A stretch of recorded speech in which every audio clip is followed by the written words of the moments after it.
Nandito pa ako ngayon sa bahay.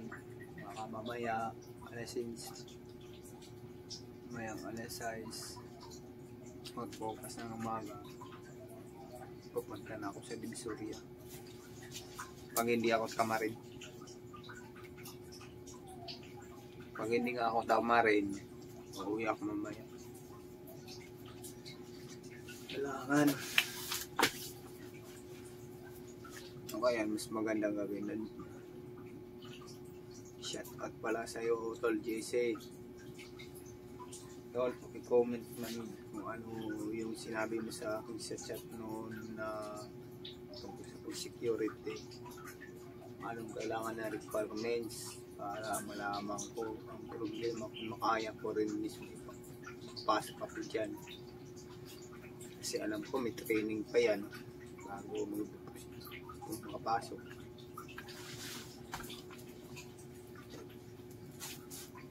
Tara, kape tayo.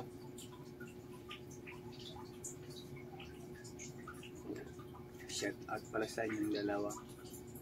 Congrats sa Terestel.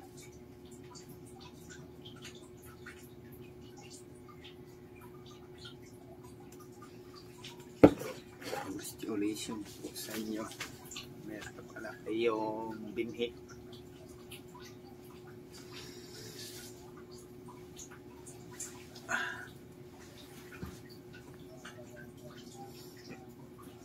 Ay, Diyos ko po, Ama, tulungan niyo po ako. Paano itong mga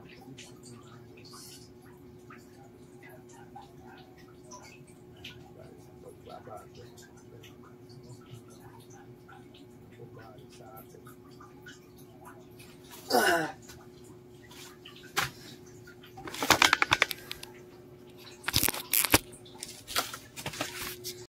Nandito ako para mamaya pagsamba ko. Shout out sa inyong lahat. Magandang umaga. Nakakamiss na talaga akong umuwi dito. Hindi na nga ako nakaka-attend sa mga gawain sa kapilya. Simula nung saan ako napapadpad.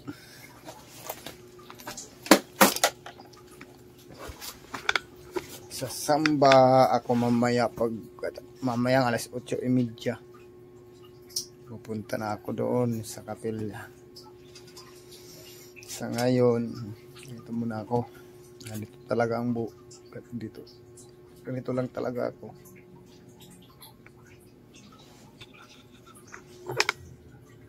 Ganito lang ang ginagawa ko pag nandito ako sa bahay. Kahilata. Nagsimula na ang tag-ulan. June 1 na ngayon. Tapos na ang Mayo. Ilang buwan na lang. Matatapos na naman ang 2025. Simula ngayong buwan na ito hanggang umabot ng Disyembre. Lagpas kalahating taon pa. 7 buwan pa. 5 buwan pa lang. Simula nung Enero hanggang ngayon. Matatapos na naman ito. Kadali lang araw at buwan. Wala pa rin pagbabago hanggang ngayon. Ano bang gagawin ko ngayon para meron naman akong makukuha ng kahit kunti lang.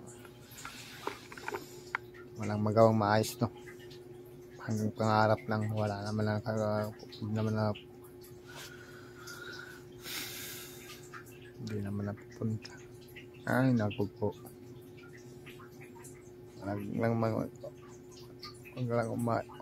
Awa.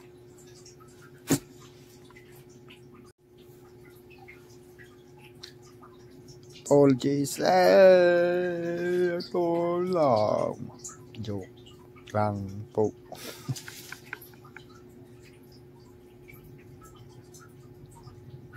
Araw ng linggo, hindi ako pumasok. Kaya dati sinabi ko na sa kanila na hindi talaga ako papasok pag araw ng linggo. Kasi yan ang ginagawa ko. Ibalik ko ang dati kong na hindi pumapasok pag araw ng linggo.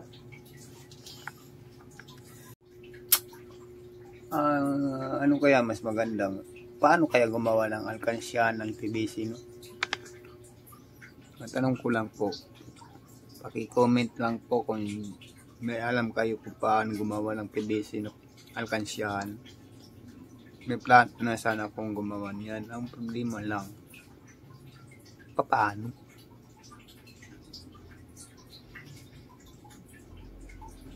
Hindi ko alam eh. Madali lang yan. Pag kompleto rin, gamit ako. Sunod, malalaman niyo yan.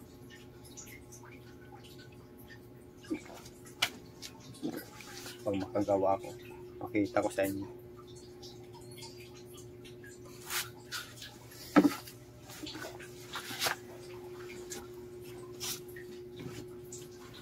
Ipapakita ko sa inyo kung paano gumawa ng alkansyahan. Sa susunod, makalugod lang ako.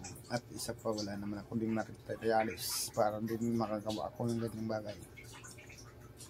Malalaman nyo na lang naman yan. Iba-vlog ko yan. Maya pa konti ako pupunta doon sa mga kapilya. Alas 7 ko.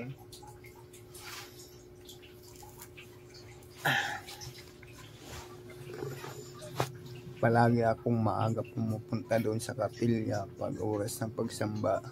Kahit simula noon hanggang ngayon, yun na palagang ginagawa ko. Kahit busy ako, gumagawa ko ng paraan para lang makapagsamba.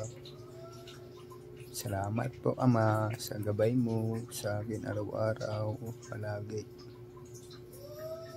Palagi mo ako binabantayan.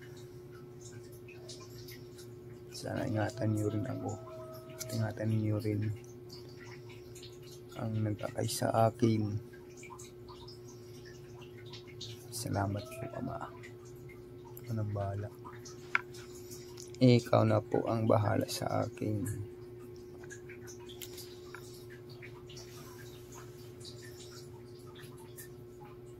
Baka kayo magtaka bakit ako nung nakarang nag-content ako na hindi ako nagsasalita dahil yung mic ko naiwan ko dito sa bahay, ngayon ko lang nakuha. Nung huling punta ko dito, naiwan ko yung microphone ko. Yung mic ko na ganito lang naman eh. Ito lang naman yung mic ko eh. Baka naman kung sino may gusto mong support, yung malakas ang boses na mic, kung pwede lang.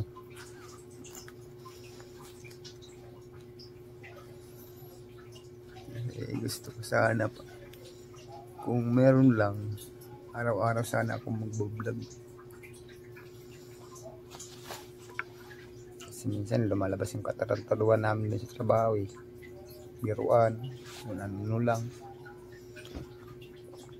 Okay, sige. Susunod naman mga idol at mga kapatid. Ingat.